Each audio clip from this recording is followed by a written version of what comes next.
देखो नबील, इस बारे में हम दोबारा ना ही बात करें तो अच्छा है। मेरे जज्बात का कुछ तो ख्याल कर लो।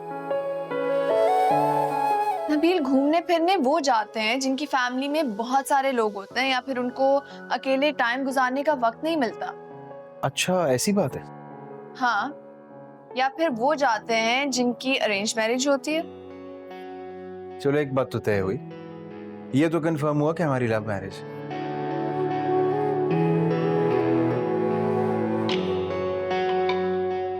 अच्छा, एक और बात सुनाई। नहीं, अब इसके बाद मैं तुम्हारी एक भी बात नहीं सुनाऊं। इस बात को समझने की कोशिश करो, मैं तारजान को अकेला छोड़ के नहीं जा सकती हूँ। वहां हम घूम रहे होंगे और यहाँ तारजान अकेले होंगे। एक काम करते हैं, बाबा से पूछ लेते हैं।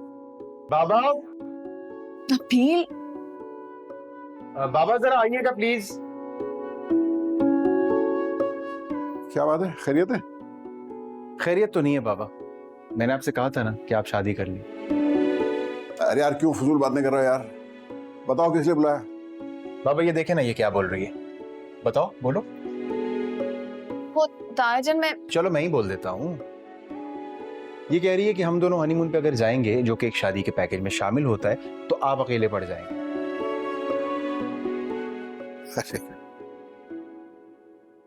ऐसी होती हैं बेटियां।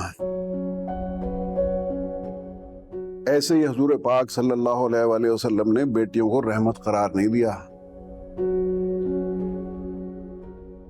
ये बेटियां ही होती हैं जिनसे हर वक्त खैर और सलामती की किरणें फूटती हैं। जिस घर में बेटियां हों, वो बड़ा ही खुशकिस्मत घराना होता है। माँ बाप के लिए 24 घंटे बेटियां सिर्फ दुआ करती हैं और कुछ नहीं।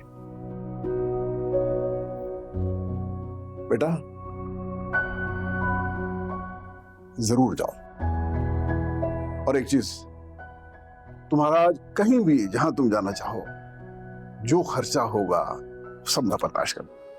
तारजान, ऑसम, देखा, हमें हमारे हनीमून के लिए स्पॉन्सर भी मिल गया। अब और क्या चाहिए? Thank you Baba, thank you so much, I love you. ठीक हो गया ना बेटा? अब ये मेरी तरफ से गिफ्ट है।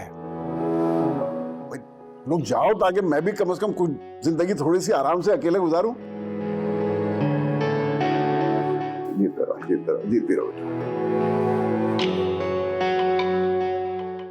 तारजान, अगर पीछे से अकेले रह गए ना तो मैं तुम्हें माफ नहीं करूँ। उसके लिए अभी से सॉरी कह रहा हूँ। बहुत जिद्दी हो। वो तो मैं हूँ।